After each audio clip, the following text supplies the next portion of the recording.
rationality of Christian doctrinal and theological history as a totality, obedient to general principles of logical consistency, the essay was nothing less than epical in its importance. But, for all its considerable richness and subtlety, it was at the last a self-defeating exercise. Ultimately, it amounted to an inadvertently sophistical effort to transform a tautology into a syllogism. Newman really did, it seems, succeed in convincing himself. At least his good faith in the matter appears beyond doubt, if for no other reason than that writing the book apparently precipitated his conversion from high Anglicanism to Roman Catholicism. And his argument has certainly convinced, or beguiled, generations of devout readers.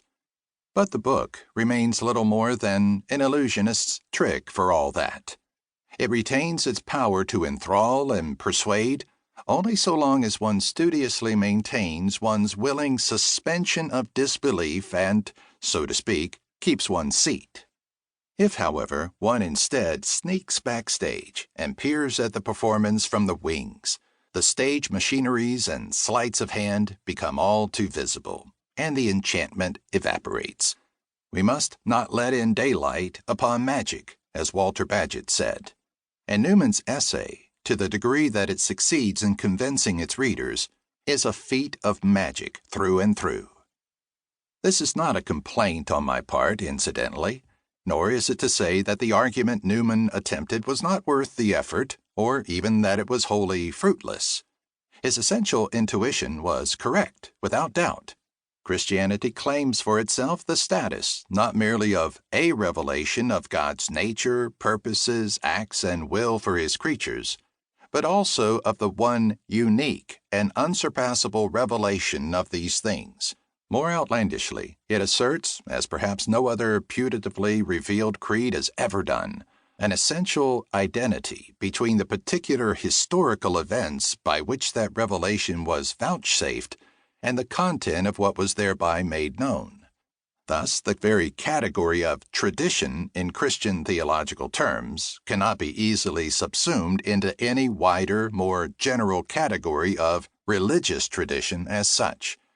Using the term in that more universal sense, tradition is merely the faithful transmission down the ages of some invariable truth, theoretical or practical or mystical, often of immemorial antiquity.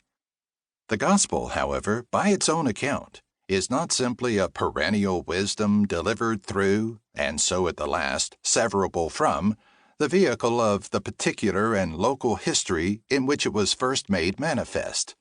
It is instead a particular and local history that purports to disclose itself as the eternal and universal truth of all things.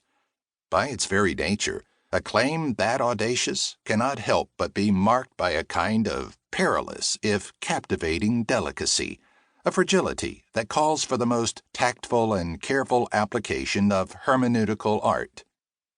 There is something so positively absurd in this precarious balancing of the whole edifice of eternal truth upon the tiny, tenuous, evanescent foundation of a fleeting temporal episode, that it arrests our attention chiefly by its implausibility.